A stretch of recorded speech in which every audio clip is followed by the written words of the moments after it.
Okay, the first candidate on your 2-minute opening statement. Your 2-minute I love it. We're prepared. You see how we organize. On your 2-minute opening statement, Dr. Piles, you'll be the first one to give your 2-minute opening statement. How does that work with the number?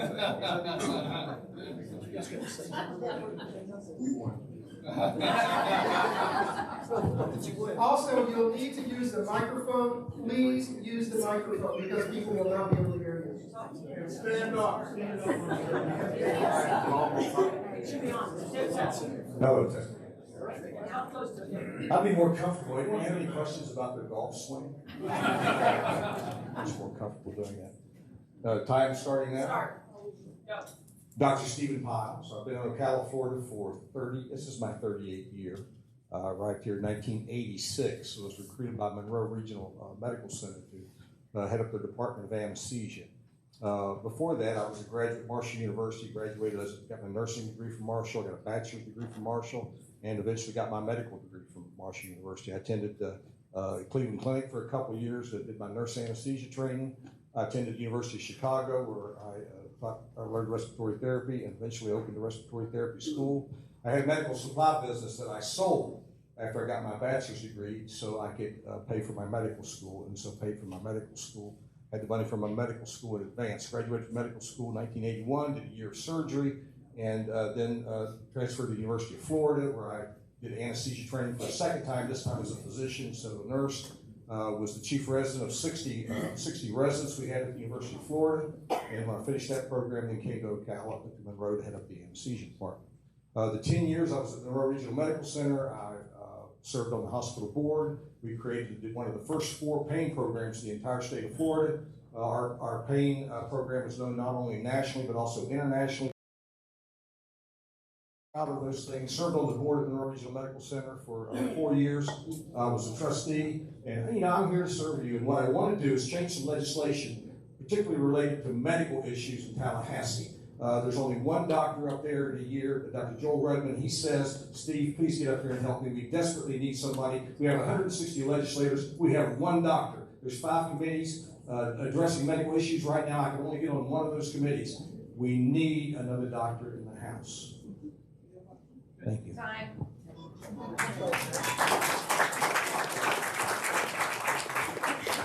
If you talk in the mic, please eat the mic, okay? Eat the mic. It's going to be kind of hard if we don't do that. The next one up is Mr. Charlie Stone. Mr. Charlie Stone. Good afternoon, ladies and gentlemen. First of all, let me thank you for coming out and being here tonight. This is important that you come out and hear all the candidates so that you can decide who would be best to represent you in Tallahassee. This is a critical race. It's a special election coming up on March 7th. It's very critical that you turn out and vote and get all your friends and neighbors to vote the way that you're, or one of the candidates that fits your needs. I am Charlie Stone, and my wife and I, Michelle, have been living in Marion County about 33 years. We own and operate a small business here in Ocala, and it's been very successful. God has blessed us. We've been growing leaps and bounds over the last few years, so we're excited about being here in Marion County. Personally, I had the opportunity to serve you on the Marion County Commission from 2004 to 2012. For you that's been around that long. For the others, I got elected to the Florida House in 2012 and served you until 2020. I was turned out. We're only allowed to serve 8 years. I've been out of office now over 2 years, and this special district opened up, and I felt like that, hey, you got the knowledge, you got the experience, you should be obligated to run for it and represent Marion County the way that it should be represented.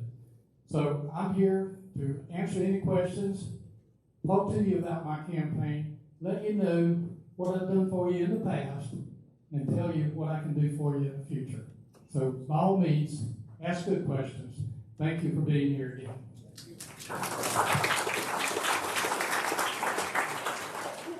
Okay, our next candidate is Justin Albright. Justin Albright.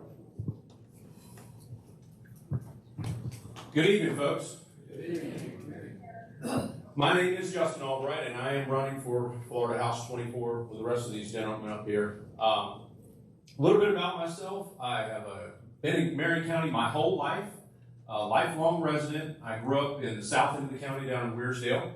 Currently, I live in Ocala with my beautiful wife who's in the back and our 4 daughters. I have 3 teenage daughters and 1 brand new 6-month-old baby girl who's sleeping in the back. I've been in the real estate business here in Marion County for 25 years, family business, and I'm looking to serve. My dad taught me at an early age the value of giving back, the value of living a life that leaves your community better when you leave than when you found it. And at an early age, he drugged me to Kiwanis chicken dinners to donate my time when I was in elementary school, got me involved in Boy Scouts, and with the help of a few strong men in my life, I was able to achieve Eagle Scout as a young man. And I say a few strong men because that's what's missing in our community these days. Strong men leading. In some corners of the United States, in some states, it seems like maybe it's even a crime to be a strong man. That's got to change. That ties in to the education problems that we have today. The liberals have been running our school systems with Lord knows what being in our classrooms. It's time to put what goes on in our classrooms back in the hands of parents and grandparents. I'm a pro-life man. I'm pro-Second Amendment. I'm looking to serve. I'm not a career politician. And if you're looking for a career politician, I'm not your guy. Thank you.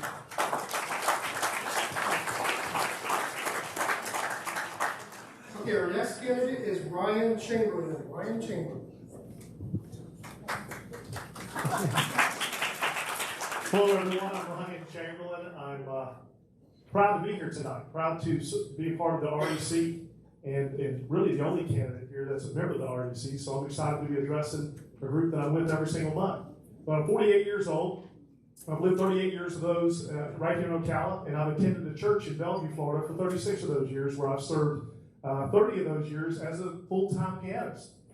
I met my wife in high school. We were young. We've been together now 30-something years, but married 29 years here just in a few months. We have 4 awesome non-woke adult sons. And matter of fact, one of my son's birthdays was just about a week, 10 days ago on the 5th of February. The 6th was the last possible day to register to vote in this race. So we believe he's the youngest 18-year-old voter here in this election, ready to vote for Dad.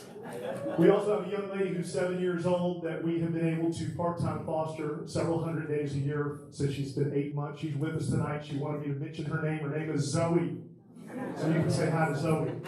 But, hey, things like education for 8 years. Not everyone needs to do that necessarily, but we were able to do that. We were proud to do that. And education's a big deal. 3 years ago, we didn't know what woke meant.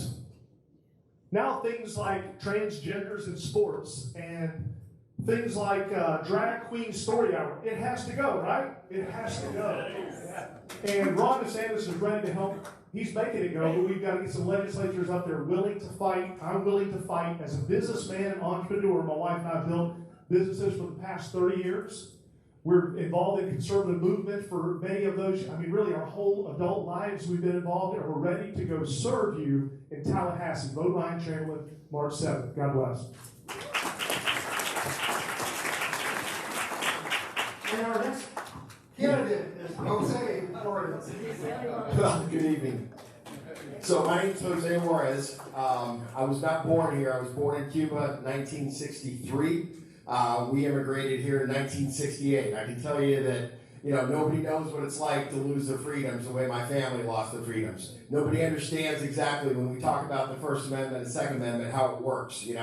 With our country, they disarmed 11 million people, right? But it took 5 years. It was a slippery slope. And once they take away your weapons, you have nothing left. That's when everything else gets taken away. That's when you lose your freedom of speech.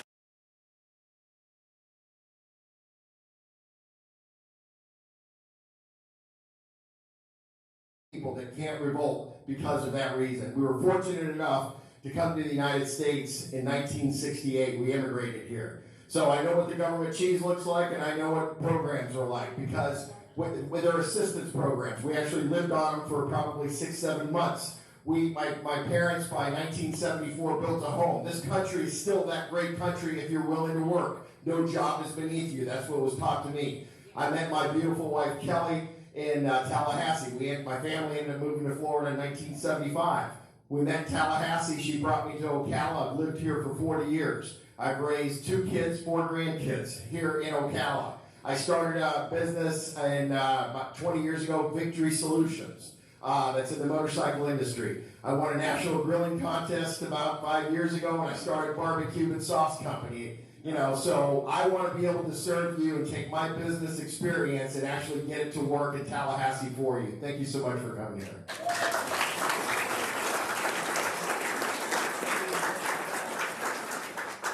Okay, the next thing we're going to do is I'm going to ask a series of questions. It's for the group. It's for all of y'all. And you can acknowledge these by a show of hands. They'll all be affirmative questions, so if you don't agree with them, keep your hand down, and we will actually ask you to explain why this would not be a good idea. First of all, I think that all the candidates have said that they support Ron DeSantis and Ron DeSantis.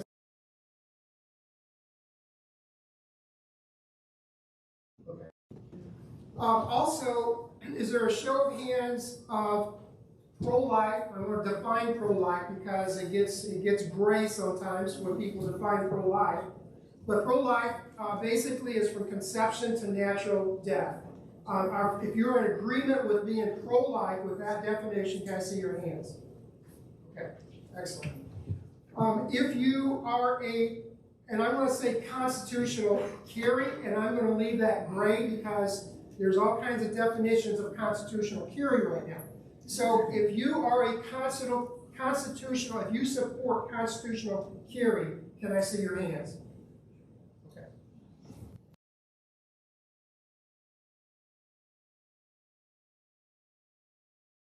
Relationship with a Florida registered PAC or electioneering communication organization. If you have a relationship, meaning that you're a committee member, you're a treasurer, and or you're part of that organization. If I looked on Florida's website, which I have not done, is there anybody that's a member of a PAC? Okay. Go ahead and answer that question. Explain the PAC that you're on, if you don't mind.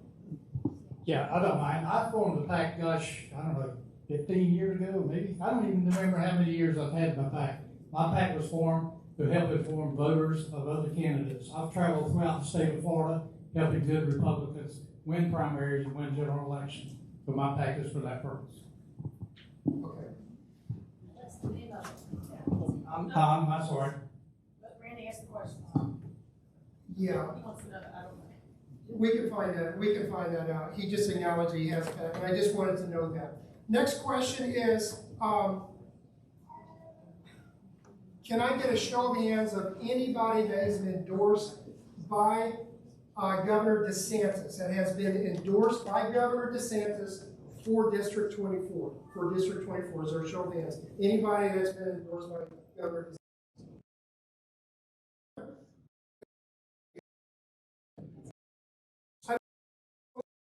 The questions that we're getting ready to ask prior to that, if you talk about another candidate, if it's an implied candidate or you name a name of a candidate, the other candidate will have a 1-minute rebuttal. A 1-minute rebuttal. So if you say I don't like Randy Osborne, then I get 1 minute to rebut him. Okay. So just wanted to give you a heads up. So don't be talking about me. All right, the next question, we're going to go in opposite order. So the first one would be Jose Juarez. The question is pertaining. Timekeepers, how long do we have for this? We have 1 minute. 1 minute for this question. And the question is on election integrity. The state of Florida has a significant amount of legislation that has been passed in recent times on election integrity. what would you do as a candidate to further the efforts of election integrity here in the state of Florida? Well, that's a great question. So I've been working on that pretty much right out of the gate. One of the things that I wanted to find out as I started getting educated is I did go to Tallahassee and I met with an ambassador that was appointed by Donald Trump, Carlos Trujillo. And I asked him, about some of the things that we could learn. I mean, we've got to, number one is, in this county here, we've got to make everybody comfortable that what's happening here. So it's getting with the elections office. It's making sure that everything is transparent. To the point where when we meet with our folks here, they are 100% comfortable with what we are doing. So I think it starts here, and then from there we start bringing the model and rolling it out throughout the state of Florida. Okay, excellent. Okay, our next one is, would be Ryan Chamberlin. Ryan Chamberlin, same question. Can you ask the question again? Yeah, I don't have this written down, so I'm going to ask it the best way I know. Currently, our legislature has done quite a bit of work on election integrity. What would you do as a candidate to further the initiative of promoting election integrity here in the state of Florida? I would make the movie 2,000 Mules available for free to everybody. I think part of this has been an awareness issue. Part of this is, this has snuck up on us. They chipped away at election issues to make it easier. Then all of a sudden, wham! Now we can't hardly even control the fraud that's out there. So, and awareness has been a big part of what we're doing. But I would certainly support anything that would tighten things up. I think the mail-in ballots certainly pose an issue here for us. There's a lot of fraud involved in that. It appears to be. I would tighten things up on that. I'll get things as close to election day as possible, and I would really get behind any kind of support that would prove that we can tighten security on it. So, thank you.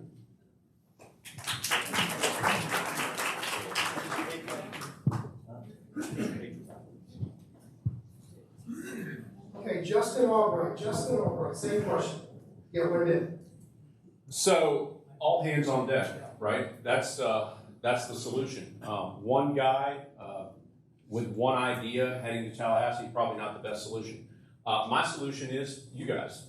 We all have to push. That's why you're here. That's why you call your legislators. We all have to push to get the right solution for election integrity. Everyone has to feel like, well, when you go cast a ballot, that it counts. Only once. Right? So, all hands on deck. I believe that mail-in ballots is a problem. We do need to tighten up things closer to election day. Everybody has to have an ID. That just makes sense. Illegals can't vote. It's a question in Washington, D.C., and California. And people think that we're crazy for suggesting that maybe illegals don't vote. We all have to feel like our votes count. Thank you. And Charlie Stone, same question. Thank you, Randy. Voting integrity is absolutely one of the critical issues that we're facing in America. Besides the Second Amendment, it might be the most important thing that we can do in the United States is make sure that your vote counts. And here's the way I look at it. If you go to the polls and you vote, and the next person behind you cheats and votes, then they cancel out your vote. That's not right. We got to have good quality integrity voting from the machines to the counters all the way down the line. What I would do, if the question was what do I do in Tallahassee, I would sponsor a bill that made sure that all mail-in ballots had to have a serial number on it, and that serial number was recorded when it's sent out and when it comes back in. Thank you. I'd like to see a background check on all poll workers, anyone working around the election process. I don't think we should use any machines like the Dominion voting machines or any machine that isn't agreed to beforehand by both parties Those machines are watched by both parties. There's no possible way these machines could be hacked or connected to another country, that sort of thing. So if we agree with the machine ahead of time, then there shouldn't be any arguments after the fact. So we do all those things up front. Background checks, background checks, background checks, ID, you have to be a citizen.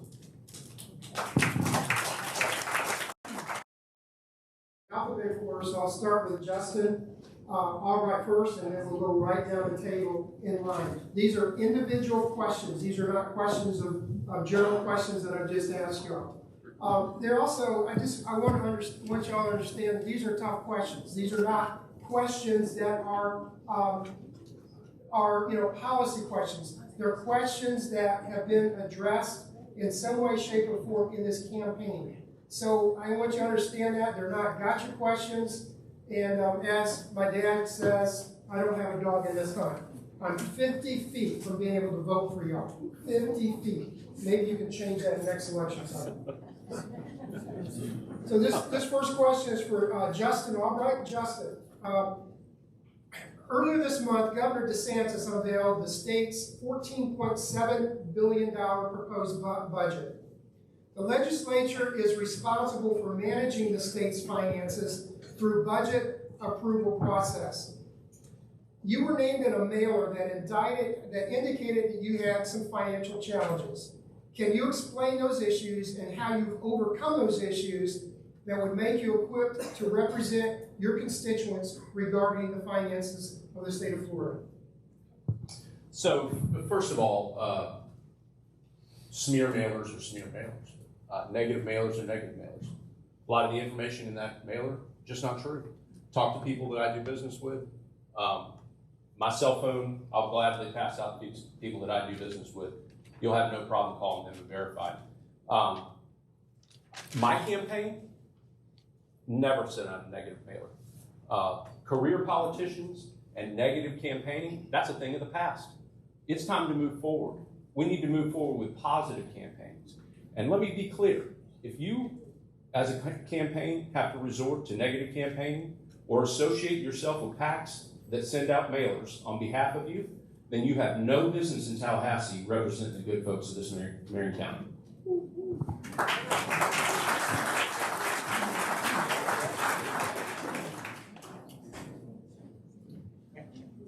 Okay, the next question is for Ryan Chamberlin.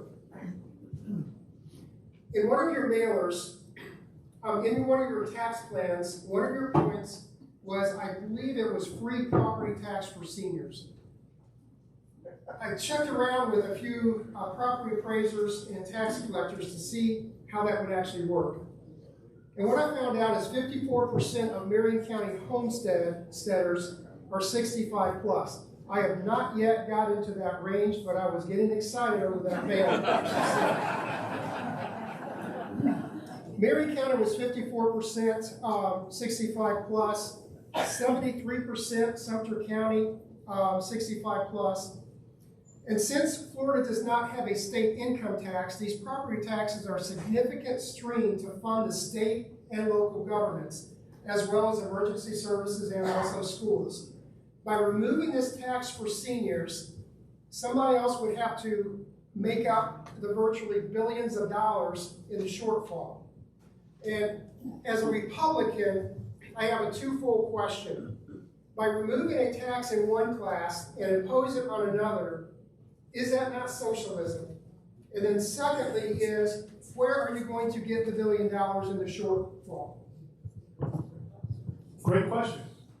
Number one, I would not impose a new tax on anyone else. I would want to reduce the tax on the elderly. I'm an anti-tax, anti-regulation kind of guy. I believe that we're overtaxing our citizens already. Ron DeSantis has proven that we can create, just in a few years, he's created a $20 to $27 billion surplus. Just from fixing some of the nonsense spending that's going on. And I believe there's some nonsense spending going on even in this area. If we could fix that nonsense spending and pass on those savings to our elderly people that have paid into the tax system their entire life. Thank you.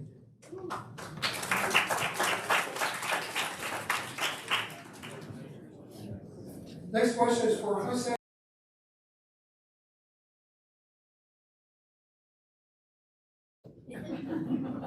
During COVID, there were mask mandates that were imposed on the city and its businesses.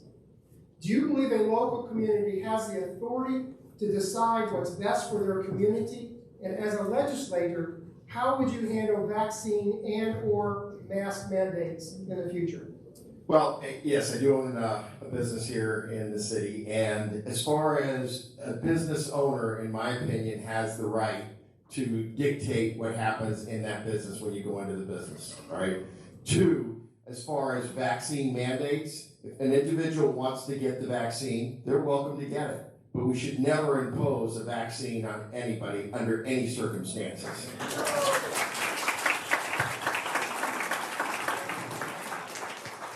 Next question is for Dr. Piles.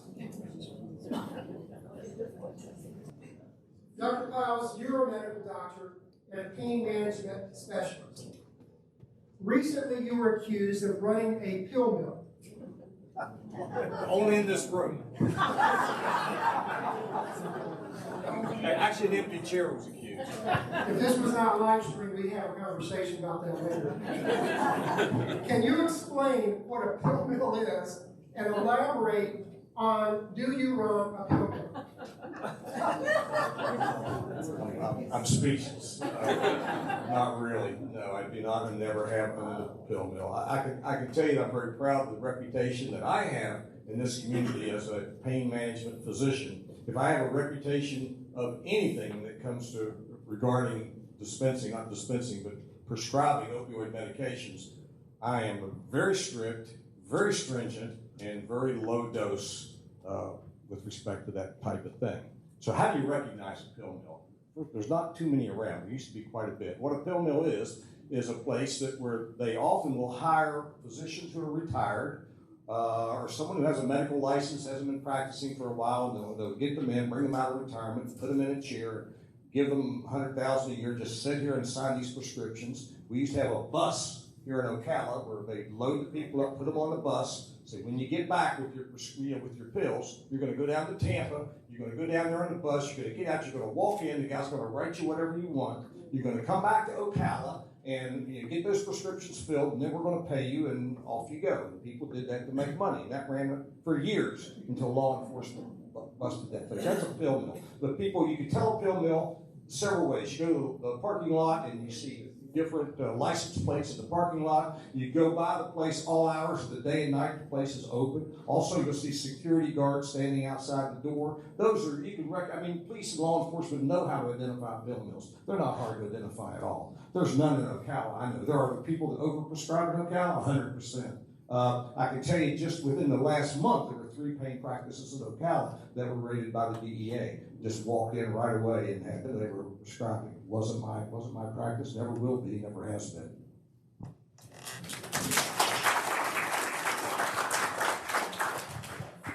We're saving the best for last. There are a number of opponents and a lot of communication about you running again in the House. You termed out about 2 years ago, is that correct? Right.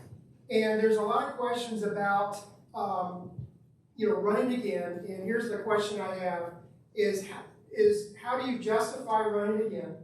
And secondly, can you explain your overall position on term limits? Yes, sir. That's a very good question because I love to explain that to people. The Florida laws has term limits, but it doesn't. Far too often, a Florida House member would term out, but they succeed that by running for another 8 years in the Senate. That I didn't want to run for the Senate, so I gave my 8 years, come home, got back in my business, run hard. Here makes the difference. Anytime there's a redistricting done every 10 years, sometimes it will create a district that has incumbents in it. You can't have 2 incumbents each other, so what happens? Incumbent will decide for a couple of years until the senior race out, and then come back in and run 2 years later. So this is not an unusual case. This happened many, many times in the state of Florida, and it will continue to happen. I chose to run again because I know I have the knowledge and the experience and the wherewithal to get up there and get things done from day one. Not next week, not next year, not 2 years. I can do it from day one. But I've been there, done that, we'll do it again. Thank you.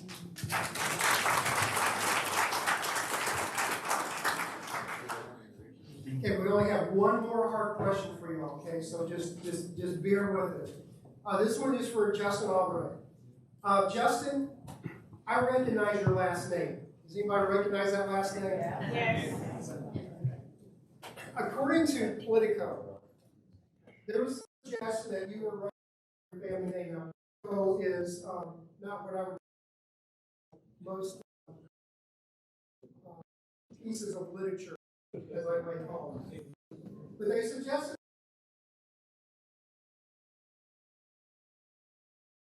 apparently that a public Politico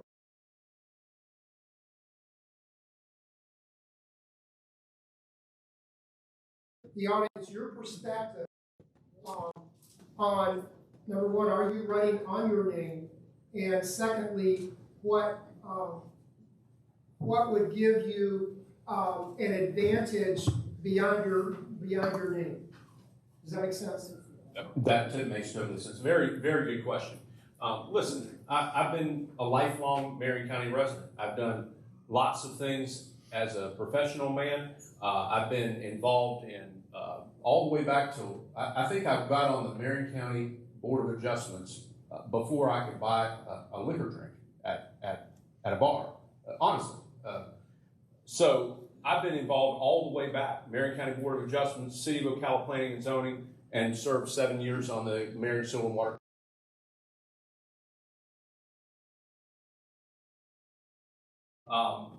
Family quarrels, show of hands, you know. If you don't have somebody in your family that you got to quarrel with, I don't know which. My lovely wife is in the back. My sister-in-law is in the back. My mom, 83 years old next week, in the back. And if my father, George Albright, who was a big philanthropist in this town and well respected, if he was here,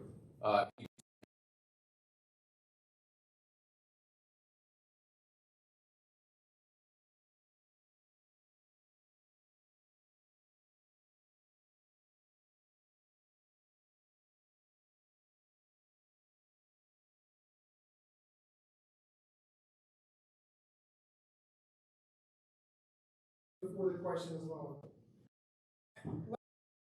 Cycle in the city, the REC endorsed a mayor here in Ocala. It's a very unusual thing for an REC to endorse a candidate, especially in a nonpartisan race, especially when more than one Republican is running in the race. But there were some concerns in that race that the candidate, one of the candidates, had a radical pro-Palestinian position and possibly association with terrorist organizations and their leaders.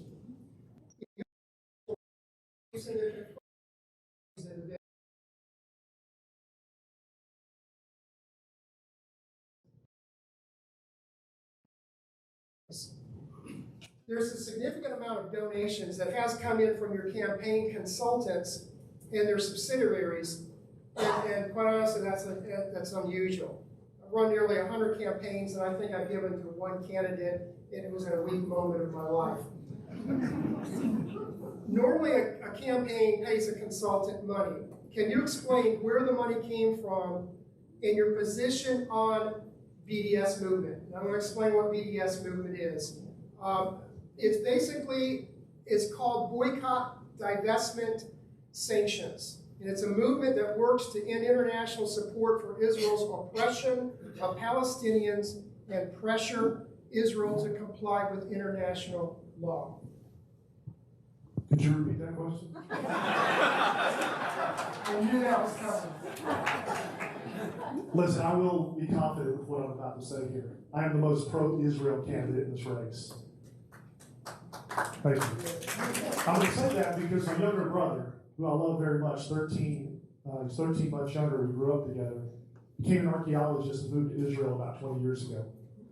So he's a dual citizen. I have family there. I have 2 nephews there, and we visited there.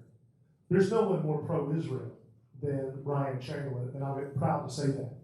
I'll address the first thing that you said, and the initial thing at the end that you mentioned. I've never heard of it, don't have any idea about that, so I just want to be clear, I don't know about that. But, Let me clarify one thing. Pause the time, because I want to make sure everybody understands. That particular movement, our governor, a couple years ago, got very involved. The legislature actually got involved, I think, even prior to DeSantis, if I'm not mistaken, and preventing any company from doing business with the state of Florida that was involved in the BDS movement. So that's the reason it's significant, is for that reason. Gotcha. And so, yeah, we're learning about that stuff, and certainly it sounds like something I would support Governor DeSantis in, absolutely, 100%. The candidate you mentioned in the last race was my chiropractor for 18 years. And my chiropractor, when I first ran for Congress, wanted to support me because we had been friends through chiropractic for 18 years. We never had a political conversation in our life. I did not know at the time that there was potentially some disagreements we would eventually have in political things. Since then, we have had disagreements in political things. There have not been any additional contributions, but there was one 3 or 4 years ago when I ran for Congress as a friend and as a chiropractor. That's how that came about. We quickly moved away from that and certainly have not accepted any of that in this particular race. The last thing I'll say is this. You asked me did I get so much support? Ryan Chamberlin has support all over the place. He's got a lot of support right now. And I'm not saying this, but people are saying that we're leading in the polls. We're leading this race. So I can't tell you where all of this coming from or how we're getting all this support other than they like what we stand on and what we're about. Thank you.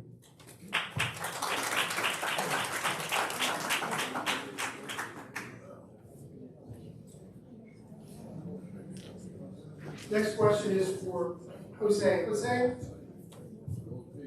you have a significant amount of PAC money has appeared to come in from trial lawyers into your campaign. Can you explain your plan on how you're going to be unbiased in the decision-making process as a state representative in legislating law? Well, the first question, significant amount of money from trial lawyers. I don't really see that but it's the money that we've gotten in here, I would not say is a significant amount of money from trial lawyers. I mean, you can look at it. I think we raised something like $40,000 out of the gate, and I am in no way tied into any trial lawyers. Never have been tied into any trial lawyers. You know, as I started this venture, like I am, this is my first round at getting into this, and I have, we started raising money. We actually ran out of money last Friday. I put $20,000 in because I believe that this is something that I need to do. This is something that I want to do to be able to serve the people here with this mission. So I have no ties at all with any trial lawyers. As I went into the Automobile Dealer Association, and I was able to get money from them. I worked in the automobile business forever. I'm in the motorcycle industry. I was able to get money from them. And as I went around to the different folks here and our different donations, that's how we're getting our money. So I have no ties with any trial lawyers. I never have. Don't plan on getting any at all. So.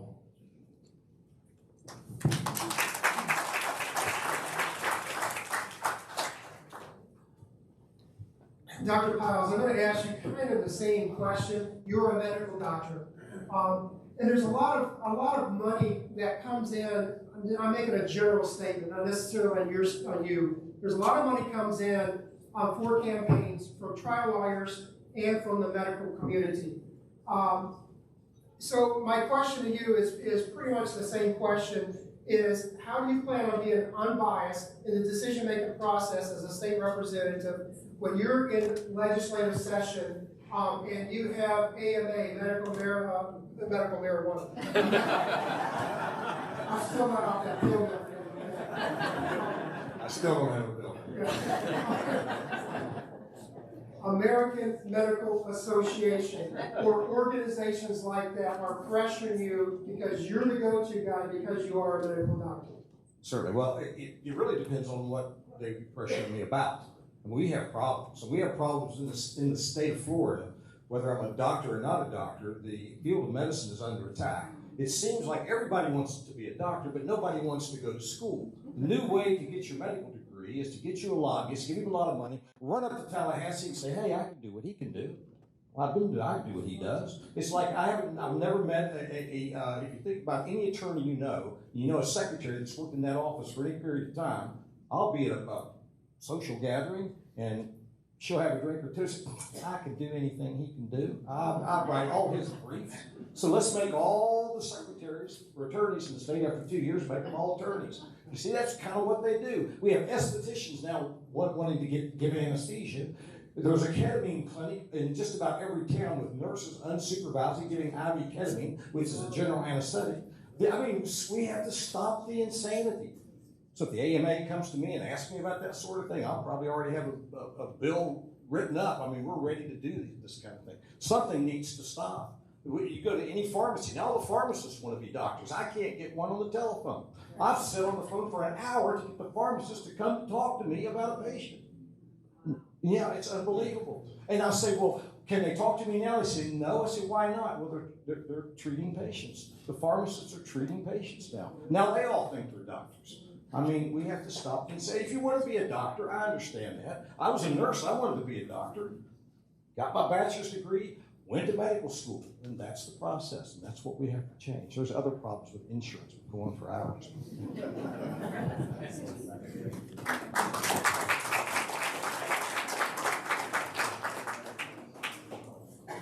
Charlie Stone, when you were in the legislature, you were a House whip when you served in the House, and I believe it was appointed by the Speaker. Can you explain what the role of a House whip is, and then explain that you actually had resigned from that position? Can you explain it? Yeah, I can, Randy, and forgive me because it does touch your nerve. Yeah, well, it was after my first 2 years as a freshman, but when I got up into a sophomore, the Speaker of the House did name me a deputy whip. The deputy whip is actually working the floor to get votes to make sure that whatever bill is a priority bill for the Speaker and or his leadership team, that you secure enough votes on the floor to make sure that bill passes. I was going around doing that time and time again. But there was one bill that came before us. It was an adoption bill. That was the title of it. Got it right here in the book. Tell you all about it. It's an adoption bill. I worked that bill all the way up to the 11th hour, trying to get votes in support of it, because it was a good bill. It was an incentive to get people to do adoption from foster care to give those foster kids a forever home. Great bill. At the 11th hour, the Democrats came in and slid an amendment in it that also authorized gay adoption. Well, I didn't like that part of the bill, obviously. But I'd already worked I think I had 9 members that I worked, and I promised the Speaker that I would get him enough votes to make sure that bill passed. I didn't like that part of the gay bill.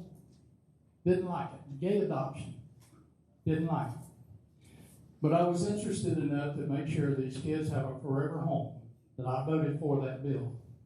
The next day, I went to the Speaker's office with my letter of resignation saying, Speaker, I cannot do this anymore. I cannot ask somebody to vote for a bill that might be a priority for you, but it's against my principles. I will not do that. So I resigned my deputy whip position. Thank you.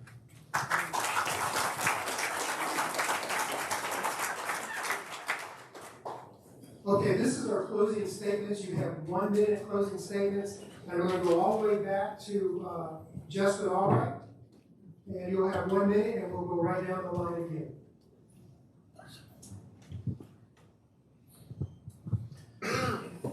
First of all, thank you all for being here.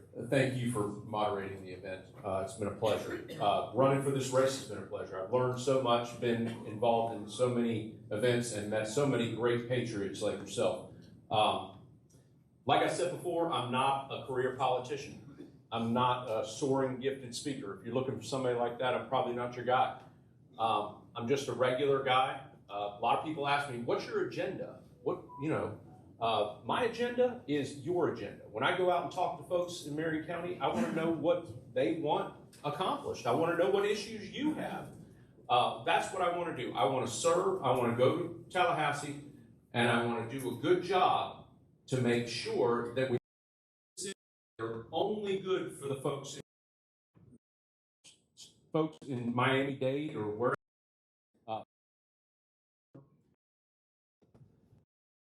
The days of politicians are over.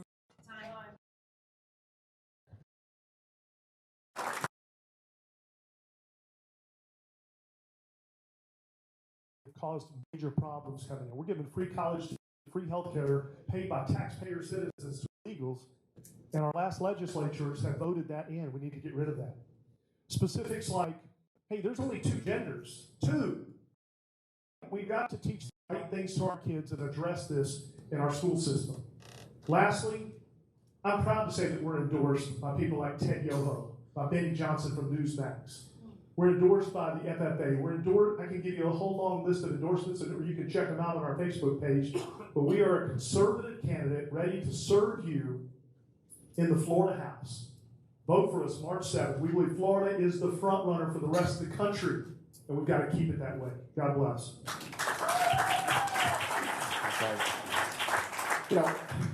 I feel that I've always been a good communicator and a good negotiator throughout my whole life. When I decided to do this, I did it 100% because of the lessons that I learned from my family and what was taken away from us. Don't want to see it repeated here. Don't want to see another COVID shutdown repeated here. That's when I made the decision in December. It was never in my radar before to do this. So I made the decision at that point that I'm going to go ahead and serve. That's what our forefathers said. You are to step up, you are to serve, and go back to private life.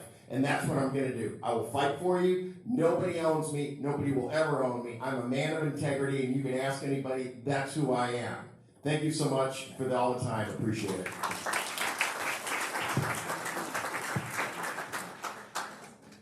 Our cost of living is out of control. I go to the grocery store, and I can afford it. It's $80, $100. I go to get some lunch meat and some bread. It's just crazy. Everybody says that. I asked the teller, I said, people complain? She said, everybody complains. So the point I'm making is every penny counts. What we pay for health insurance. I see my seniors come in. I'm a senior. Most of you are. Okay, they come in and I order an x-ray and it has to be approved. And they said to the doctor, he has to approve it. He won't approve it. And I know what they're paying every month. It's crazy what we pay for health insurance. It's crazy what we pay for auto insurance. Auto insurance, one of the big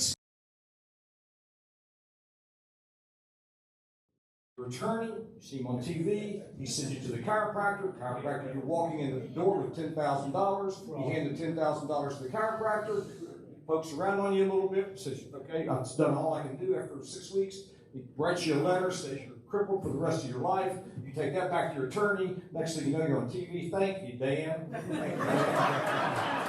That's got to stop, that's why we all pay so much for car insurance. Stop the insanity.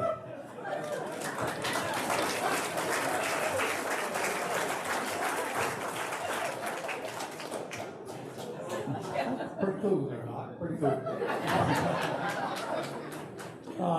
Ladies and gentlemen, I'm going to do something that I normally don't do. I normally close by trying to impress you on what a great guy I am and what I've done for you in the past and what I want to do for you in the future. But this is serious. So I'm going to read something that I've been scribbling out here, and I hope you'll pay attention to it and really take it hard.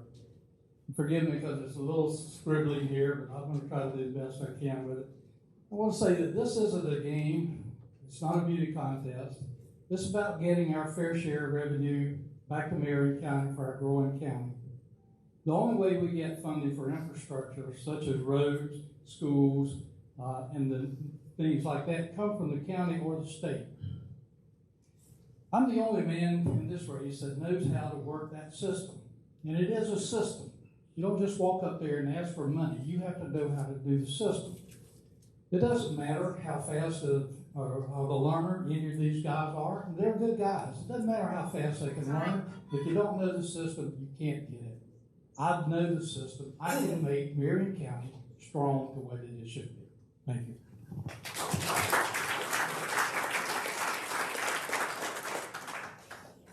The next question is for Dan Noonan.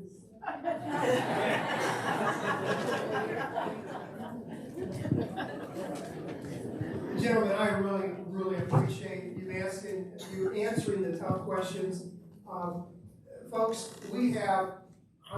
I'm being really honest about this, we have probably the top candidates in a race that I've ever seen. Quality, there's some quality in this room, and I really appreciate y'all coming and asking the tough questions. What I would encourage y'all to do is, when we are dismissed, to come up and ask them the questions that I didn't get to ask them. Ask those questions that that may be something that you really want to know, and how they would handle a particular situation. So I'm going to go ahead and at this point turn it over to our chair. Welcome.